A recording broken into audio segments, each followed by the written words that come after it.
Let's see here what Time for us to catch up with David Poe what's going to be on said his here. quest to visit what remains of the legendary Titanic. Lying in state these past 110 years, 2.5 miles under the sea. Our dive in the Ocean Gate submersible had made it down only 37 feet when this happened. So apparently those floats there came off the platform, and that wasn't supposed to happen. So we're scrubbing? Yeah, I think that's the consensus up here. Copy that. I was crushed. My diving adventures were over. Every expedition has its challenges, all of them. I have not been in one expedition where things have to be adjusted, adapted, changed, or canceled at the end of the day. You're at the mercy of the weather. Renata Rojas speaks from painful experience. Over the years, she's been booked on 3 Titanic expeditions. All 3 were canceled. You just cry a lot and just keep the dream alive, because it's something that I have to do. Our expedition had to wait out 2 more days of rough seas. Fortunately, there's a lot to do in the North Atlantic. I'm the king of the surface vessel! There's sea life, ship tours, atmospheric effects. And that, my friends, is called a sundog. You can also hang out with scientists. Researchers like deep-sea biologist Steve Ross and ocean archaeologist Rob Mather join every expedition. In effect, the passengers are funding their science. How scientific is this expedition? I don't do show science. So our job is to do real and important and valid work. While you're down there, will you look for this giant heart-shaped diamond on a chain? I think that's not there. On our 6th day at sea, the weather cleared. The dive was a go. Good. Titan sitting at 3742 meters, reports on bottom. But that was the last of the good news. And I said, do you know where we are? 100 meters to the bow, then 470 to the bow. If you are lost, so are we. There's no GPS underwater, so the surface ship is supposed to guide the sub to the shipwreck by sending text messages. Turn 30 degrees right? Probably, yeah. But on this dive, communications somehow broke down. The sub never found the wreck. We were lost. We were lost for 2.5 hours. Rush says he'll offer those passengers a free do-over next year. And that's just one cost of doing this business. Are you making money on this operation? No.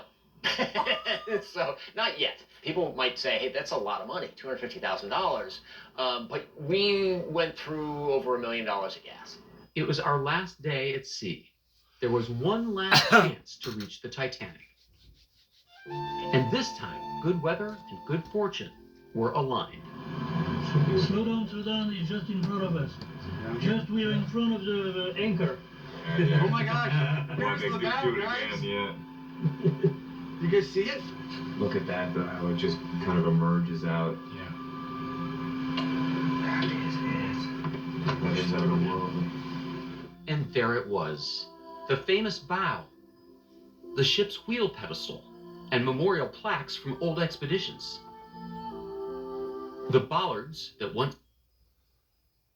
My biological father, though as hard as what he was, I only seen him cry 3 different times in my whole life, of me knowing his life, that I could visually see. And one of those times was with his biological father. One of those times was with his biological mother. And one of those other times was whenever him and his girlfriend, after my mother had already passed, wound up going to the movie house, and I went with them, and for the first time we seen the Titanic. And I guess the reason why that it was so intensely real pertaining to the movie The Titanic was because I'm sure whenever he was born, in the late 1920s, that that event, the Titanic event, was probably looked upon before the bombing of Pearl Harbor, in addition to the Great War of World War One. But I'm pretty sure that that event right there, the Titanic, in his mind and in his heart, as many times that he had read, heard, studied, looked at pertaining to the Titanic, that it touched something within his very soul to the point that he could not refrain from his feelings, and I seen him cry whenever I seen him and her watch the movie Titanic, and I'll never forget that, because I thought to myself, wow, I thought that you was harder than steel. I thought that you was the great Oz, or Grizzly, the grizzly of all grizzlies, pertaining to being insensitive and not having no feelings. But believe it or not, my father did have feelings. He loved, he had a compassion to music. He loved nature. And I really, I really pitied the man there towards the last, because I got to know his true feelings of who he was and what he was. And even though he had turned on me to the point of basically trying to kill me within just a few months before he actually died, to the degree that I know that if I remained around him or got around him, that it could possibly enhance him having either a heart attack or an aneurysm, that I would have to walk around um, with the guilt consciousness of thinking that I had something to do with his death. So basically, at that point in time, I knew to get away from him and stay away from him. There was not no hope of mending that particular relationship, and I tried and tried and tried, especially there towards the last. And I guess it was probably a good thing that I was completely out of town in another state, up towards Kansas City, Missouri, whenever he actually breathed his last breath. My son, Nicholas, my ex-wife, Shirley, her daughter, Amanda, my son's wife, I think, was there, and Nicholas called in a priest to basically watch his grandfather take his last breath, which that in and of itself is another testimony of how my father lived and how my father died. But yeah, my father had real feelings. He was a real human being. He wasn't what you would call a monster to the degree that there towards the last, I truly believe that he come to his senses and understanding that he was not invincible and that he was at his doom. Because long about 2 or 3 o'clock that night, right before his vital signs plummeted to the degree that they had to move him from Humboldt Veterans Nursing Home to Jackson, Tennessee, whenever they called basically the family in.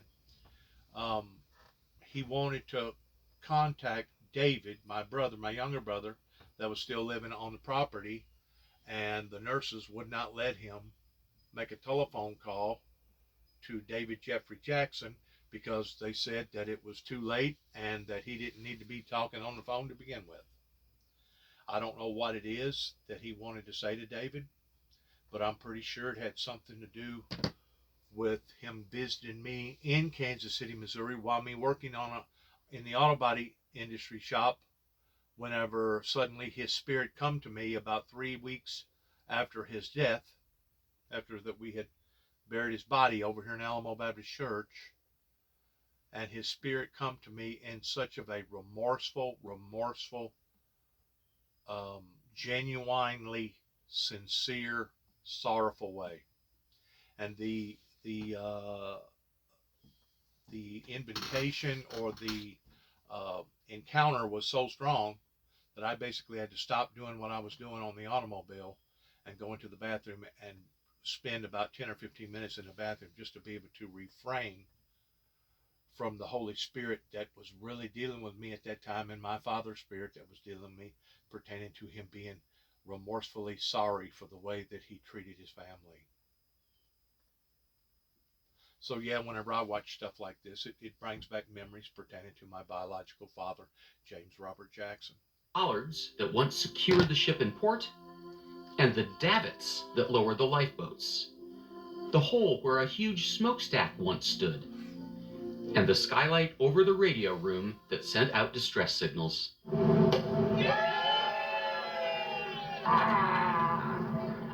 Now, Titanic tourism has its detractors, but these expeditions don't disturb the wreck or retrieve artifacts, and Stockton Rush says that they're valuable to history.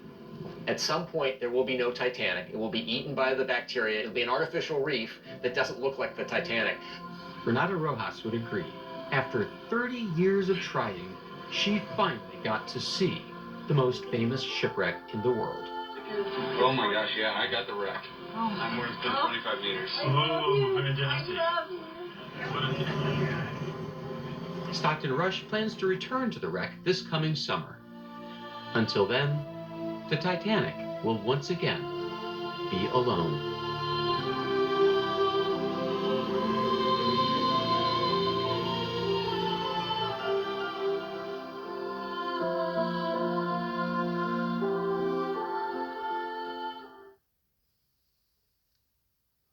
That must have really, really affected him deeply. In watching that movie there towards the latter part of his latter years, I guess he was probably let me see, whenever he met Edna was probably about 10 years before he actually died. So probably give or take within about 5 years into that relationship is whenever that movie come out and he got to watch it. By that time he was already softening up to some degree, but he still hadn't softened up whenever it come to being around Dennis, his son. He was hard-nosed to his son Dennis all the way to the very end, to the bitter end. And of course, at the actual end, I still, and no one else probably will never know the true truth until we all enter into the glory land, pertaining to what was motivating him and what did he have to say in that telephone call about 3 o'clock in the morning, right before his vital signs basically plummeted. Washington, and this week. Okay, this is Miss Margaret. She's going to be talking about a multitude of things. South here. Carolina Congressman Jim. Let's keep going here because it's in the premiere here of what she's actually going to say. So let's go to right here. Unprecedented wave of protests ripples across the country. Demonstrators from Shanghai to Beijing are taking to the streets. Let's back up. Let's back up. Right there. From under the virus just yet. The CDC says a new COVID variant of concern, XBB, has surfaced in the U.S.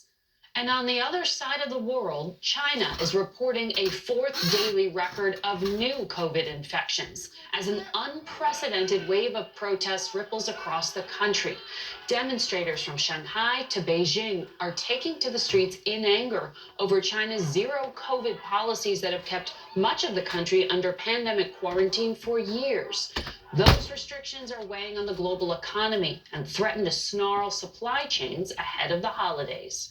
But we begin this morning in the U.S. with the danger posed by 3 respiratory viruses. We spoke with President Biden's chief medical advisor earlier and asked him about the risks for people congregating this season. The risk depends on what your status of vaccination is. We have 2 of the 3 of the trifecta that you're talking about. We have vaccinations for clearly COVID, particularly with the updated boosters that are now available. We have vaccinations for influenza. We're already starting to see an early surge of both flu and RSV. We don't have a vaccine for RSV. This is particularly problematic for children 5 years of age and younger and for the elderly.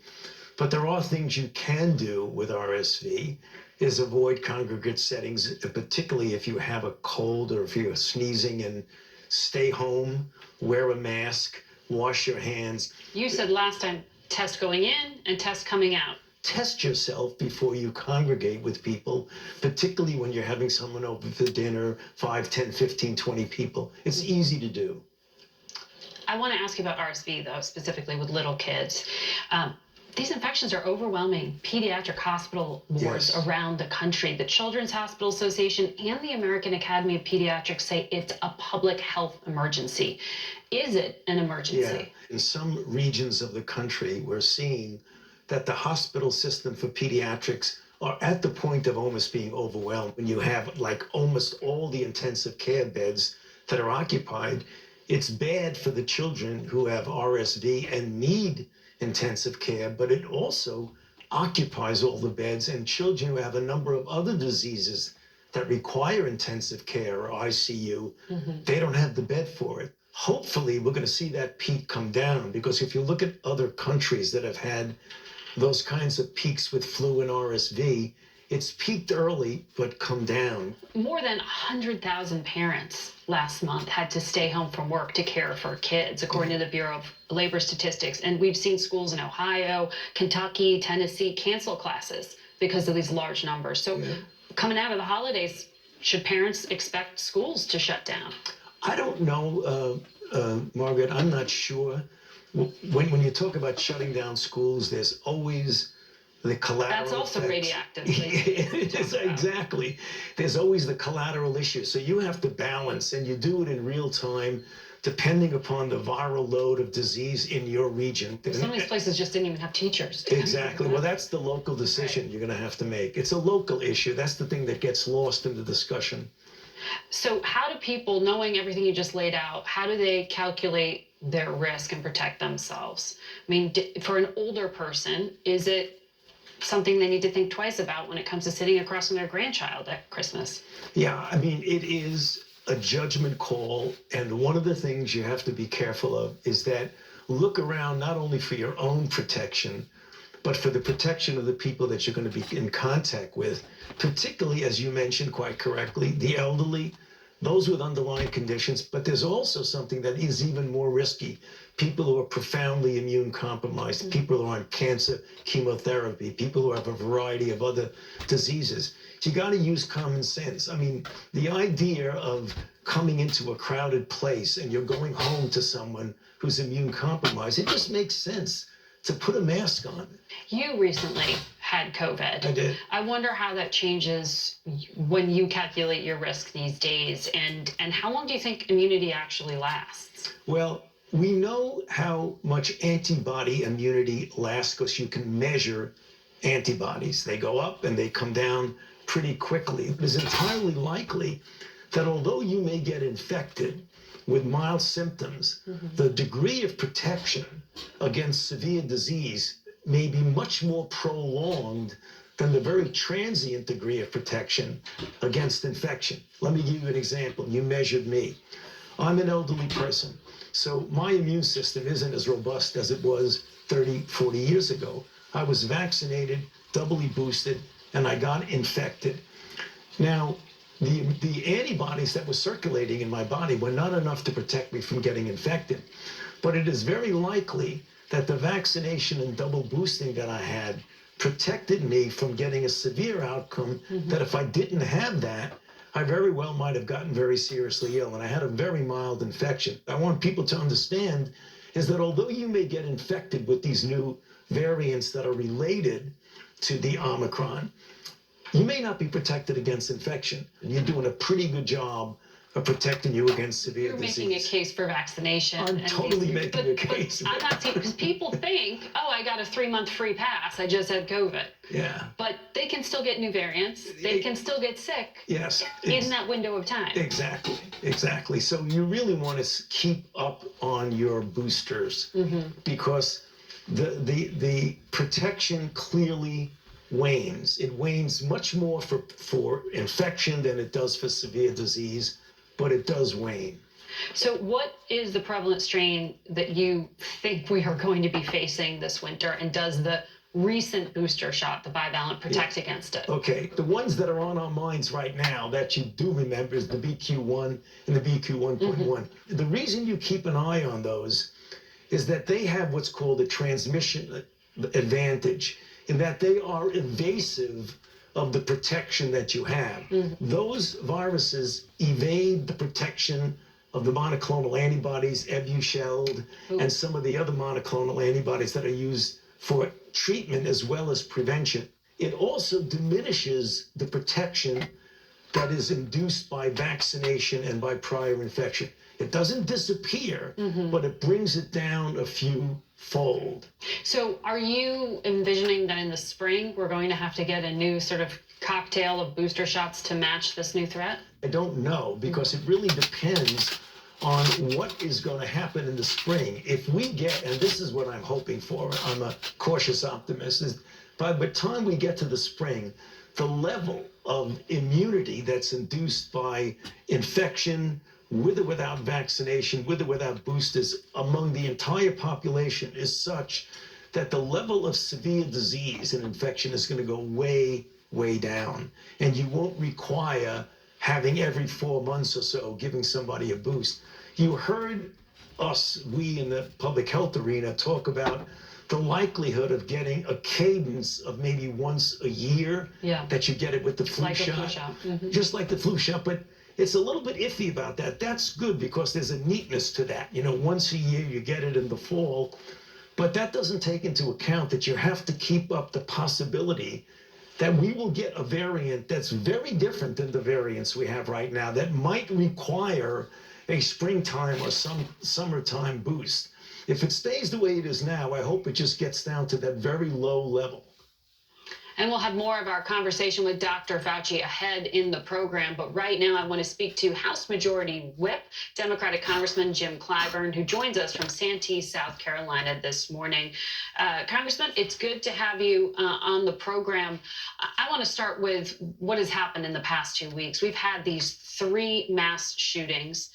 Back in June, you helped to push through this bipartisan investment in shoring up red flag laws and background checks, $13 billion expansion. And yet, in Virginia, both of the gun buyers legally purchased their weapons. Allegedly, so did the one in Colorado. What does that tell you about the efficacy of the federal law? Well, thank you very much for having me. It tells me all I need to know. And that is, just because it's illegal does not make it the right thing. I tell people all the time, the institution of slavery was legal, but it was not right. Just because they purchased these weapons legally does not mean that's what the law ought to be. We need to change these laws. Unfortunately, I'm going to be here in my district on Wednesday, speaking at the funeral service of one of those young football players from the University of Virginia who died at the hands of the weapon that was, from all indication, legally purchased. That's not the problem. Chesapeake, Virginia, that gun was purchased legally the morning of the event. We have to visit these laws and do what's necessary to keep these guns out of the hands of people who should not have them. And that is what we need to do in this lame duck session. And in a bipartisan way, let's protect the American people from demented people and make sure that we put some safety and security in people's, when they're shopping, when they're sitting in churches. Yeah. Well, what about that lame duck session? Because Democrats have control for a few more weeks. President Biden came out and said he wants to institute an assault weapons ban. An assault weapon, an AR-15 style, was used in Colorado, but not in those 2 Virginia shootings. So is the problem that type of weapon? And if that is the solution you're putting forward, how do you get 60 votes in the Senate? Well, I don't know how we get 60 votes in the Senate. And that's why I always take issue with the fact we do not control the Senate. It's 50-50 in the Senate. And that is a problem for us. We need to sit down in a bipartisan way and say, look, what can we do to protect the public. Nobody wants to take anybody's guns away. The Second Amendment is there to protect everybody. But so is the First Amendment. But it's not unfettered. Well, so what are you going to do in the lame duck? You just said in the lame duck you have to take action. What does that mean? What are Democrats going to do? Well, we've already passed the bills in the House. We're trying to get the Senate to act. We've done this on the House side. And so that's the problem. Democrats control the House. Right. And we passed the bill. We do not control the Senate, and that's where the filibuster is causing us problems. Right. And in the new Congress after January, is the prospect of any kind of gun reform dead on arrival, or can you pick off some votes from Kevin McCarthy's caucus here to help move something when Democrats are in the minority?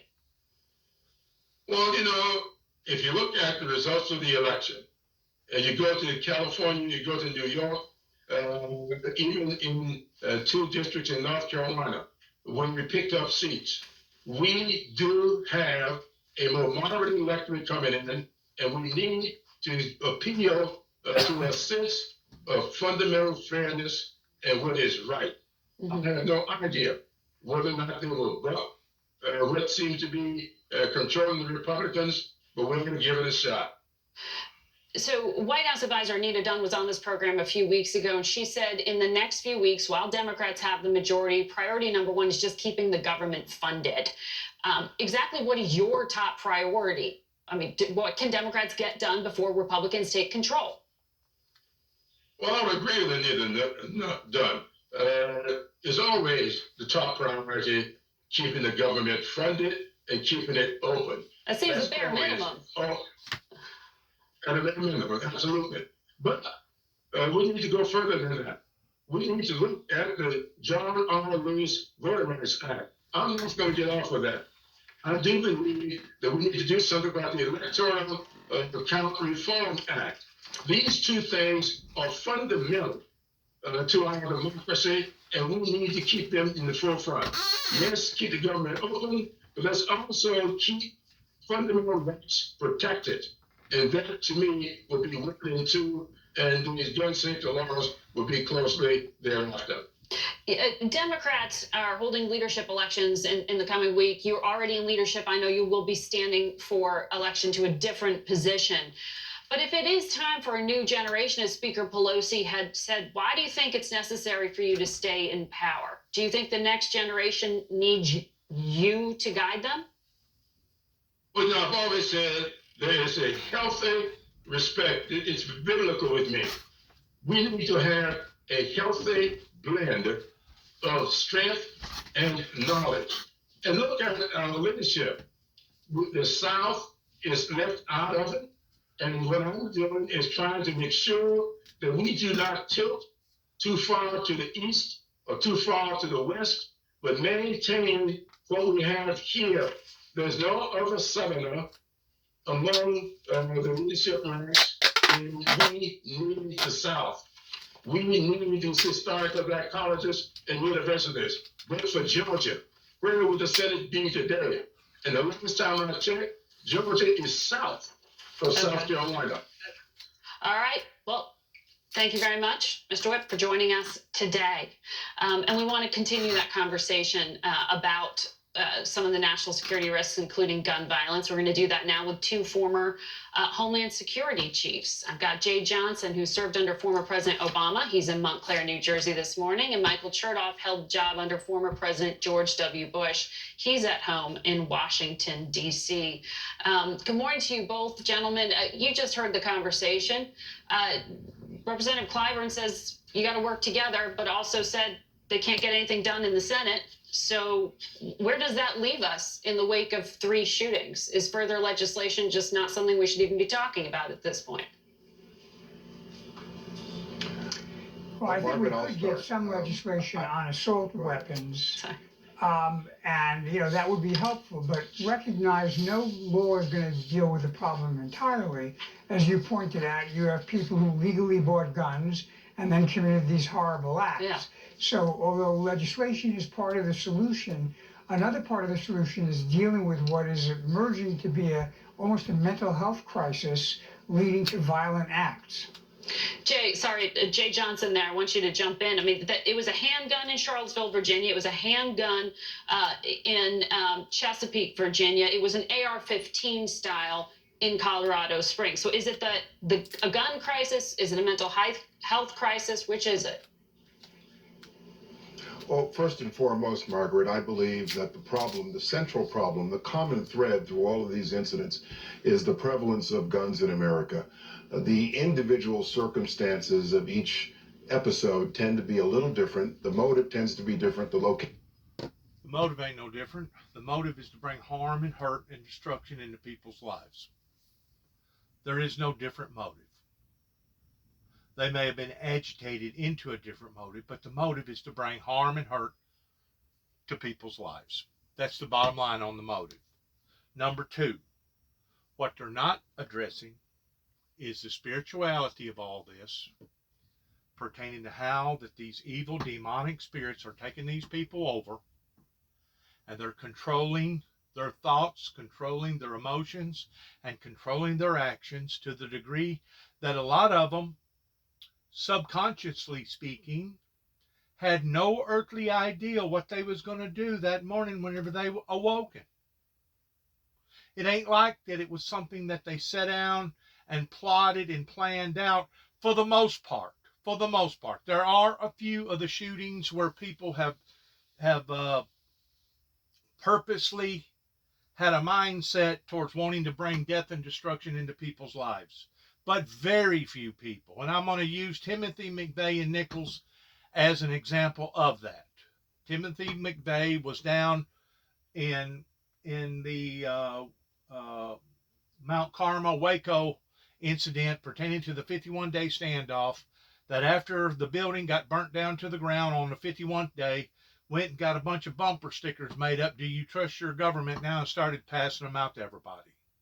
At that point in time, I feel like that the seed of either hate or the seed of trying to vindicate those people's debts was planted in a person's mind, in a person's heart, and a person's actions, and they plotted and plotted and plotted on that for basically 2 solid years before they finally acted upon that.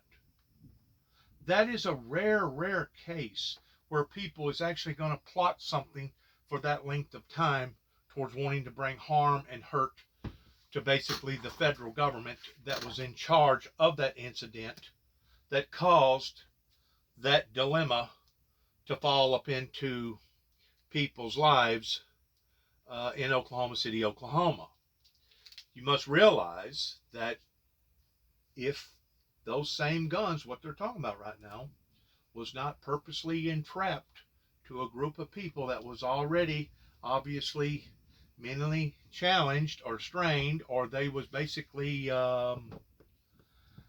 let's use the word paranoid. They was paranoid of the government. They was paranoid of some occurrences happening pertaining to spiritual, biblical Bible prophecy. And this group of people met up with this particular individual called David Koresh. David Koresh, he himself went to Jerusalem like 2 or 3 different times. It was David Koresh that got in behind another person or two after that organization had been established pertaining to the Davidians, which basically means a branch off from Christ, or that was the original intent. And one thing led to another, and another thing led to another, and the next thing you know, you got a group of people that's coming in and out, and they've got a big building, and you understand from listening to various gossip in the town that they're buying hoarding supplies because they're getting ready for doomsday. The ATF in that particular area, which was another boo-boo by Texas, basically plotted themselves and planned for approximately 9 months, the way I understand it, towards putting some people in front of, or basically in front of the compound, the Davidian compound, that was disguised as a bunch of kids going to college. Now you keep in mind, our government will go through extreme measures just to entrap people.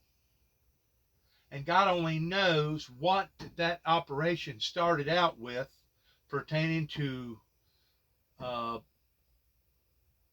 investing in some individuals that was working for the ATF that was getting closer, wanting to get, closer to the Davidians, to the degree that then these agents started selling some of these Davidians the Fast and Furious, either ARs or AK-47s. I'd have to look at the research to find out for sure.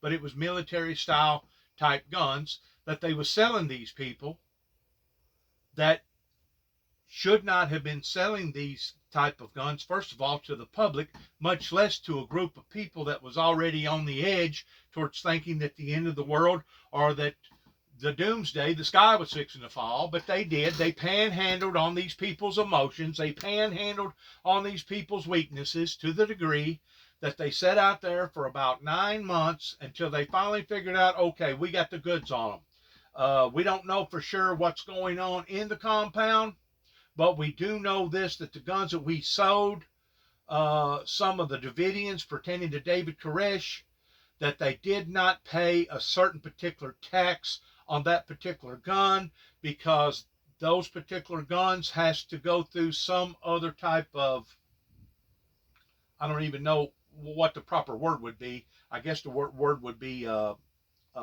proper protocol in paying a certain tax for that type of gun. And I don't know if it's done that way because the government just wants more money, or if it's done that way the government knows that you have purchased that type of gun. I'm sure there's a catch-22 somewhere in there.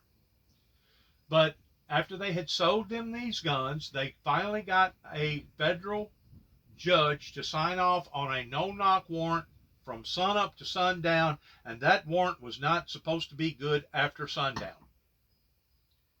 That day, whenever they was initiating a raid towards going to bring a whole group of people out there to basically do a major shakedown, the Davidians, one of them caught on to what was happening pertaining to it being an entrapment, in which that Davidian contacted the rest of the Davidians, and now they're on to what's fixing to happen. Not only was they on to what was fixing to happen, but according to the FBI report pertaining to the ATF report, the ATF agents knowed that their front had been blowed. Their cover had been blowed. And at that point in time was whenever somebody made the wrong call towards going in whenever they shouldn't have went in. Because now at this point in time, they're gunning for them. They're waiting for them. The very guns that they sold them now are aiming at those helicopters and aiming at the people that has landed in the yard towards basically a major gun battle, a shootout. And of course we know that's exactly what took place on that day, that basically the FBI shoved the ATF out of the way because of their mistake, and then the FBI took it over. But in the exchange of the FBI taking it over, we seen and heard on a day-to-day routine basis coming on the international news, getting the limelight from various world agencies, of how that David Koresh would stand outside holding the Bible, talking about the seals and talking about Armageddon. It wasn't until later on into the latter part of the 51-day standoff, whenever ATF agents got to figuring out that this guy himself thinks that he is some sort of a Messiah. He thinks that he is Christ himself that's supposed to be delivering this message to the world. Well, it had already been prophesied pertaining to the ATF. It had already been prophesied pertaining to the Davidians that they was going to basically suffer and sacrifice their lives for their cause. And that's exactly what they done on the 51-day standoff whenever the United States government was driving a tank off into the building and basically filling it full of some sort of gas that you're not supposed to use on women and children. You're not supposed to use in an indoor complex. And the women and children in that compound was taking care of children. The electricity had been shut off from the get-go. They'd already tried to drive them completely, totally crazy by playing all kinds of crazy music every night and every day. But those women was having to watch and take care of them children with either lanterns or candles, some sort of burning light to be able to see what was going on in the area that was supposed to have been their, I guess you'd call it their main shelter. And basically that's where they found so many charred bodies whenever they finally got the fire out. It basically had to burn itself out. But that's whenever they discovered what they discovered. And of course there was a few of them that got out, and of course they intensely severely cross-examining those people, supposedly trying to give them a better deal. I think most of them got 20 years. They had to do 85% of that time, which was basically 18, right at 18 and a half years or something like that. But that's whenever ATF and the FBI, pertaining to the law enforcement, found out that there was some illegitimate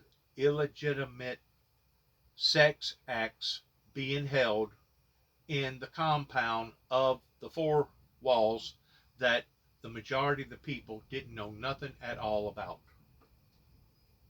The point that I have tried to bring out to the people in Oklahoma City, Oklahoma, especially the churches surrounding the Mariel Building area, that I guess to this day still has hardened feelings about what went on, about David Koresh, the Davidians, and also Timothy McVeigh and Nichols, that basically plotted that type of attack up on the headquarters at the time, which was in downtown Oklahoma, that according to church members, they deserved to get what they got pertaining to dying of that 51-day standoff. And the reason why that they promoted that ideal was based around David Koresh having intercourse with young girls that the parents was permitting to go on in the compound. According to our laws, in any state, you do not have the right of taking somebody's life over that type of charge, according to my understanding of the laws. But yet no, those people their hearts were so hardened that got affected pertaining to the explosion that happened 2 years later on the very date. Their hearts was so hardened that they was determined that they was going to try to validate what went on in Mount Carmel by saying they deserved it. And nobody deserved that. Especially if you look at the true identity towards what actually occurred, towards the ATF beginning that big mess up that basically entrapped a group of people that was playing on the weaknesses of their minds, the weaknesses of their emotions, that done what they done, and then the whole charade blowed up in their face.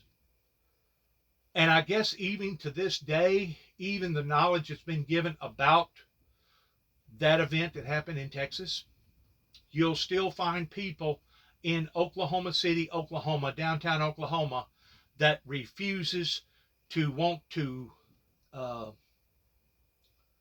divert their blame from the original Davidians pertaining to David Koresh and divert their blame off on either the ATF or the FBI and even both. You know why? Because they're covering up on an illegal act that occurred pertaining to the feds that moved in on a group of people that basically killed them. Burn them like a bunch of crispy critters. And I hate to use that terminology, but I mean, whenever everybody and their brother whenever all that basically took place, I mean, it was day after day after day. It was a long, lengthy thing. I was working in Milan, Tennessee at the time, working for Jerry Smith's Body Shop. And I was watching it unfold right in front of my very eyes. But at the same time, I myself, shortly after that occurrence took place, was attacked by my own workers there. One of them even took an automobile and brake torched it inside the building and started squalling the brakes while I was standing in between the front bumper and the wall, to the extent that just at any given moment, if he would have let off the brake at the right time, he would have drove that vehicle straight through the wall and I would have been run over with it. I had people that was putting daggers in my toolbox. I had people that was doing some very, very, very rude things. And basically what they was doing, they was provoking me. And I couldn't tell you at the amount of times that I have had to go through similar type situations, either with people that I was working with or the general public, and especially the so-called churches that wanted to demonize me and dehumanize me the way that they did for the past 30 plus years. To this day,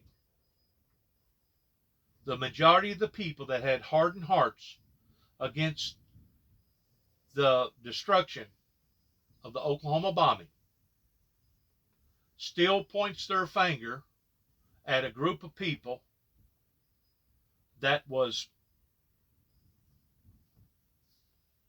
possibility of further out of touch with reality, in a sense, to the degree that these professional people took advantage of them.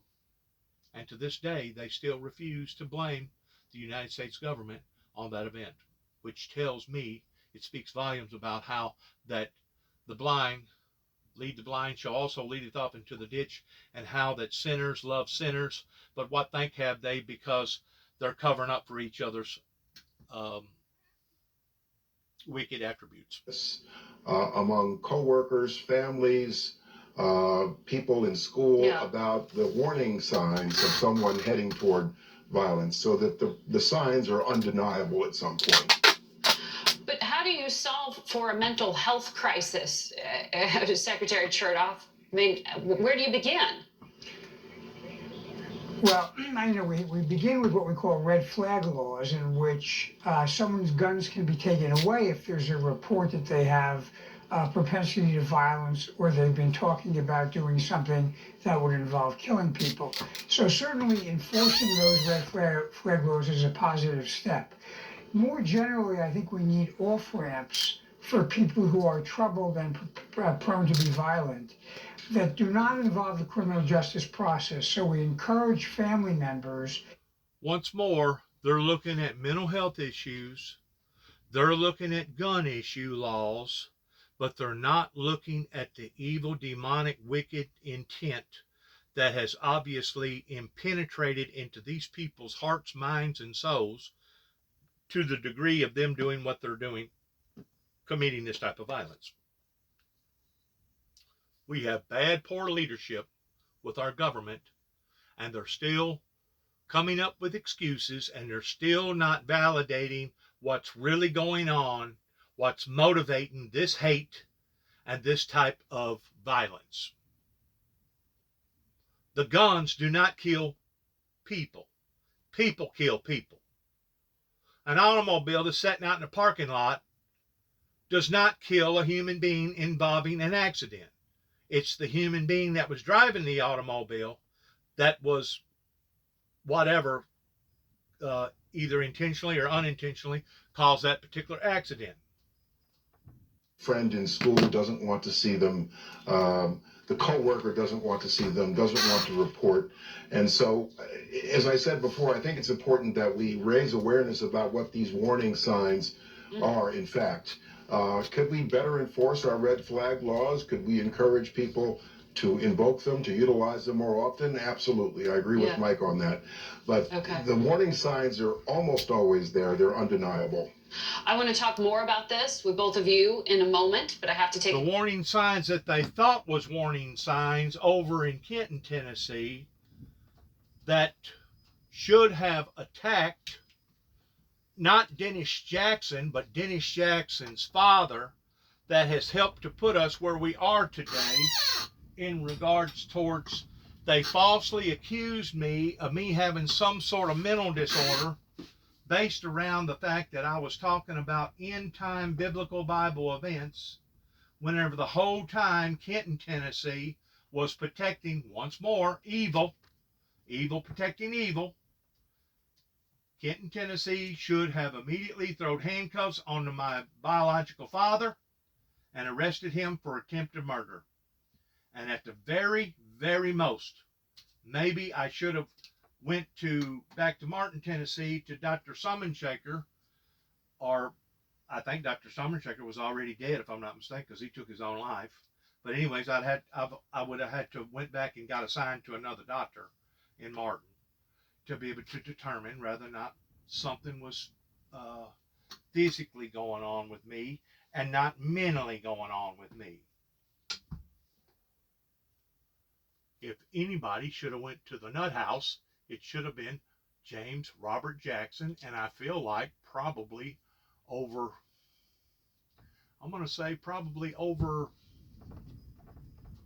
50, at least 50, and that's a conservative number of people that's still living, can verify, including my uncle that's still living, Billy Jean Jordan, that there was something wrong with my father. There was something wrong with him. And they'll tell you that there was something wrong with him. But yet, no, it was his sons, not sons, that suffered the consequences on his behavior, that nobody, obviously, at that time, give a damn about James Robert Jackson's boys or Betty Joyce Jackson to the degree that somebody should have intervened. Somebody should have intervened.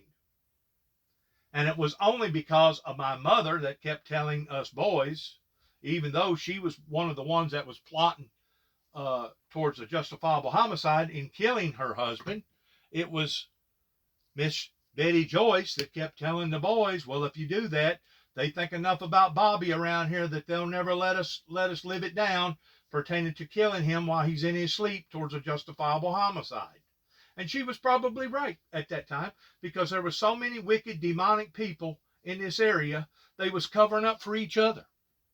I don't know if it's because they was raised. I still pinpoint a lot of it towards the Night Riders, and also pinpoint a lot of it towards the Civil War in regards to KKK. That planted a seed of division, it planted a seed of hate, that planted a seed of prejudicism, that even to this day, in certain areas in the South, is just as predominant today as what it was back whenever the Civil War was going on and whenever the Ku Klux Klan first originally got into play. Even to this day, that wicked demonic seed is still alive to this day. And it was really alive right here in this area. I think I've told people about my brother dying, and my father wouldn't let my older brother's organs go to the hospital there in Memphis, Tennessee, because they couldn't guarantee him that those organs was going to be placed into a white person. And the doctor looked at my father with all amazement and said, well, we can't guarantee you that. We can't even guarantee you that your son's organs will be placed into an American person. But he was 19 years old. He signed the back of his driver's license, and by law, the doctors could have overridden my father's examples and went ahead and jerked Douglas Keith Jackson out of the hospital room and take him downstairs to remove his organs to help to save life. But out of the decency of the hospital, they didn't do that. Out of the graciousness of the hospital, they didn't do that. But by law, they could have. By law, they could have absolutely intervened and said, you know what, Mr. Jackson, we don't think you're right in the head. This was in 1976 for even making such of a statement towards being prejudiced like that. And besides that, your son was of age and he signed off on his driver's license. And we're going to override your decision, and we're going to go ahead and jerk him out of that room and take him downstairs because we have certain people that's already in line pertaining to good lung or good heart, good liver, good kidney, good this, good that, and the doctors could have overridden my biological father, James Robert Jackson, at that particular point in time, and said, we don't care what you think. But they didn't do it. My brother, Douglas Keith Jackson, he knew the consequences and he knew the circumstances that if he was to wind up on some sort of life support to the degree that he died, if he had any good organs, he wanted to use those organs to help preserve life. But my father wouldn't honor his wishes due to the fact of the bigotry and the prejudicism that my father still held in his heart pertaining to the black race that was looked down upon like a bunch of animals. Basically, even probably during the time that he was a young child growing up into this area, that he still had never fully gotten over. And to be quite honest with you, you still have people to this day in this area that has the same feelings about other people that isn't white like they are. They feel like that they're the predominant superior race that's got that same ideology as Adolf Hitler. That I just found out yesterday that Adolf Hitler is known, I guess, all over the world towards the barbaricness and the acts that he has performed. And Donald J. Trump is one of now the Holocaust deniers in saying that it never occurred. Which once more speaks volumes about Donald J. Trump. Which once more speaks volumes about how people's mindset is evil that want to support or back up anybody like that. And I guarantee you, there's people to this day, little pockets all over the South, not just here, basically all over the South. You'll probably find prejudicism even up north. Probably not as much of it, but you'll find just as much people that's prejudiced against the white race, black people, as you will find white people that's still against the black race. The table has actually shifted in one way, because today I'm finding that there's just as much prejudicism against the black race against the white race as it is the white race against the black race. That's what I've run into. I don't know if anybody's willing to admit that, but that's exactly what I've run into in the correspondence of seeing people, black people that's in charge. And I'm just going to use this for an illustration. You can be down at Memphis, where it's a black manager, it's a black tenants, it's black, basically the cook, it's black people working on the floor pertaining to them being waitresses, and you can have a line of people that's been waiting in line for 15 or 20 minutes, standing there waiting for a table to become available, and the white family can be right there at the point that they're next. We're going to call on you next, because as soon as there's a table available, we're going to call on you. But yet now another black family can come through the back door, and rather than wait on the white people that was waiting for so long, they go ahead and let the black family come in there and get the seats. If that ain't prejudicism, I don't know what is. But it goes on. It may not go on in all the restaurants down there in Memphis or in Atlanta or Montgomery, Alabama, or wherever, but it does go on. And that's the part that really and truly a whole lot of the people don't discuss about prejudicism. You know, they want to talk about Black Lives Matter, which they do. Black lives does matter. But everybody's lives matter. And whenever it comes to people being prejudiced, there's just as many people in this country that's black that hate white as it is white that hate black. That's all the developing seed from the Luciferian Lucifer that has planted that seed of hatred and bigotry. There's no other way to explain it. It's hate. It's evil. It's wickedness. And now basically the white race is turning on the white race because they don't stick together. They didn't stick with me pertaining to wanting to defeat the very axis of evil that it talks about in the Bible. That's basically the majority of the white race that has allowed for this thing to get in the shape that it's in, pertaining to the baby boomers and those that have now stuffed their pockets full while everybody else suffered.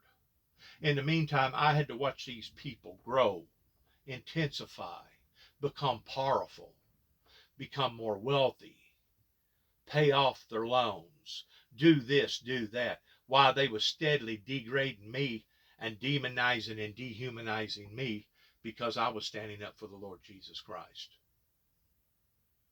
There's going to be a tale to tell one day whenever all of God's saints wind up in heaven. There's going to be a lengthy testimony service pertaining to what actually occurred to God's holy divine people, going all the way back to the very beginning of time. And everything that's going to be told is going to be accurate. It's going to be the gospel. It's going to be the truth. Now these demons down here can try to cover it up. They can try to make all kinds of excuses. They can try to image it in any way that they want to, but the bottom line is this: they are the ones that have caused the problems in the world that has put us where we are today in the year 2022, pertaining to our very own ethnics, our laws, our safety, our way of life is in jeopardy because of this. And plus global warming, as far as the earth heating up and the gases going up into the atmosphere that's causing the atmosphere to respond and react the way that it does. It's awful. It's absolutely awful. I mean awful. We turn now to Colorado's Democratic Governor Jared Polis, who has stuck with us through some technical difficulties. And Governor, I understand you hear me now, so let's get straight to it. I'm sorry for what your state has recently gone through with this horrendous shooting at Club Q. It sounds like the shooter had a handgun and an AR-15 style rifle. Can you confirm that he legally purchased them, or were these unregistered ghost guns?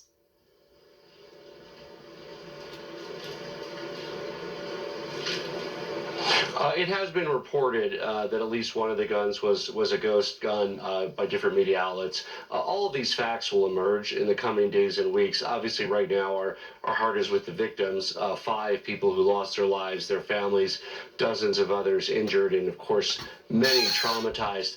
Another example of a law that could have been used in this instance successfully is a red flag law, which we have in Colorado, but it's really up to the local law enforcement entity how to use it. In cases like this, where somebody can potentially be a danger and there are signs that they are a danger, we have a legal way to temporarily remove custody of any weapons they might have, and this is an example of a case where it might have been used. Well, I want to ask you about that because President Biden said it was ridiculous that red flag laws are not being enforced just based on the knowledge of this shooter rather than relying on his or her parents. Is the president correct? And are you saying right now that your local law enforcement was choosing not to enforce the law?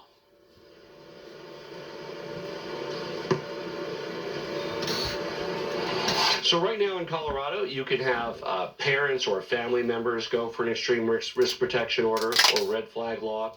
That's fairly common. It wasn't pursued in this instance by the mother. You can also have a local sheriff agency do it. In this case, it wasn't pursued by the local sheriff agency. I'm sure what will be looked into is why wasn't it pursued. What I think we're going to look at in Colorado is potentially expanding that, for instance, so DAs can also seek extreme risk protection orders. We also need to make sure that we really publicize the law and make sure that the tools are in people's hands when they need it to remove dangerous weapons that could be used for self-harm or harming others from somebody who's in a mental health crisis. You said last week you didn't know yet if the shooter was motivated by anti-LGBTQ rhetoric or if it was a personal motive. Have you seen any evidence it was a hate crime? And does the fact that the shooter identifies as non-binary influence this in any way? Does this suggest anything to you?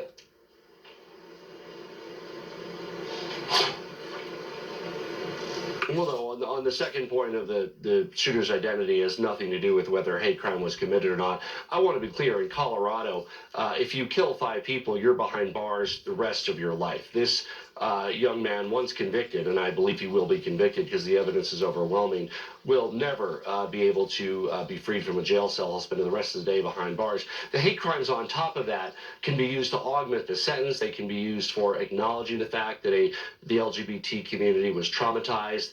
But again, the murder alone will send this person behind bars for the rest of his life. The president has also renewed his call for an assault weapons ban. It sounds like the details of this case may be more complicated than that, if part of this was not a registered gun at all. In the past, you were against an assault weapons ban when you were in Congress back in 2013. You changed your position in 2018. Given that you're the chief executive of the state now, would you like to see an assault weapons ban?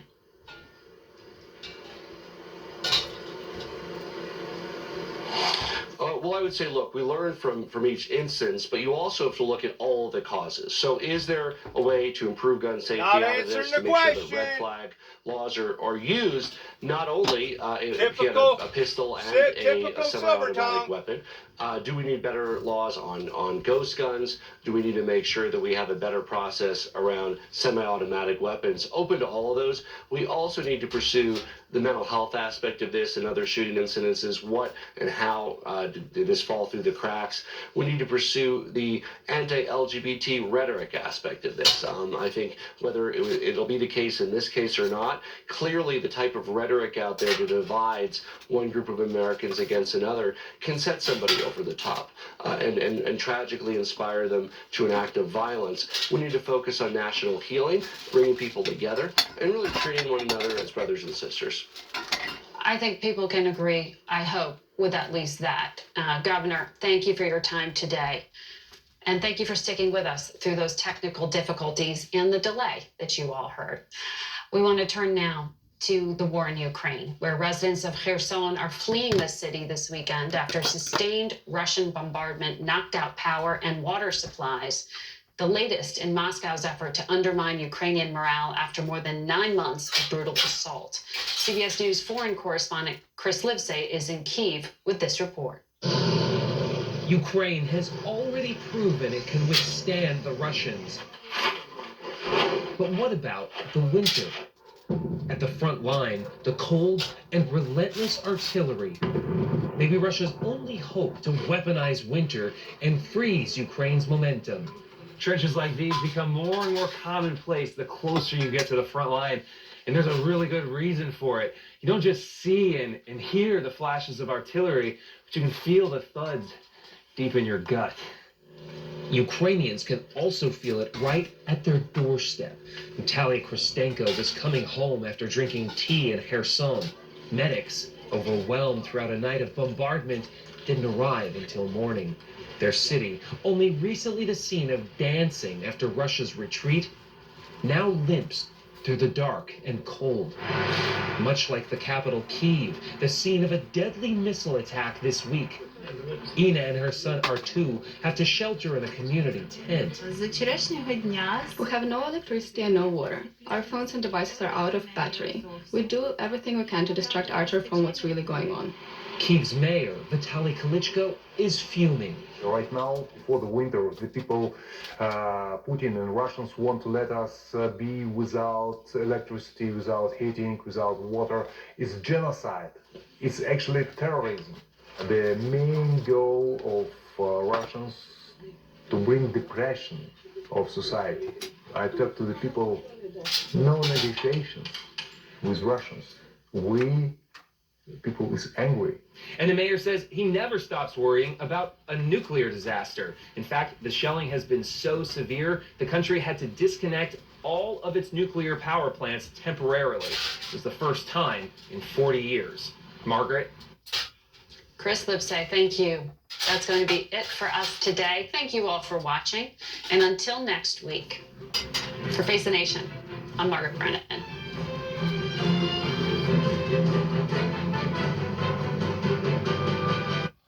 As far as I'm concerned, that's another area that's full of hypocrisy because of all the other major countries and nations that could have already went in there with black ops or something to that magnitude towards taking this guy out.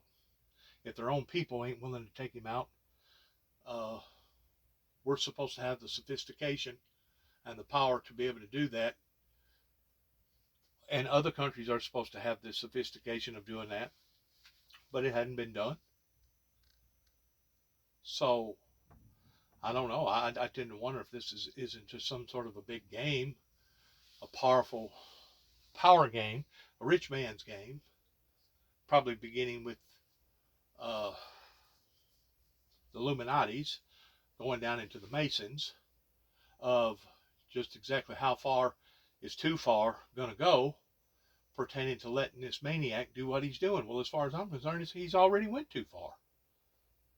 They should have already stopped him because of the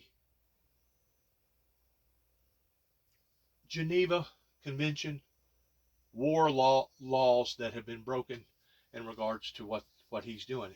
And you know, I question of selling bombs to Saudi Arabia while they're basically doing the same to the Yemens. So I mean, where is the beginning and where is the end? Who actually is the dragon and who is the dragon slayer? The dragon slayer is supposed to be the government working for we the people. The government isn't supposed to be the dragon against the people. The governments are supposed to be working for the people. So who exactly is the dragon and who exactly is the dragon slayer pertaining to the world sitting idly by and letting them people be slaughtered on a day-to-day level over in Ukraine? Thanks again for listening to us. Good luck to each and every one of us. God bless you. God bless America. God bless our troops. God bless our endeavors. Heaven help us all, and shalom.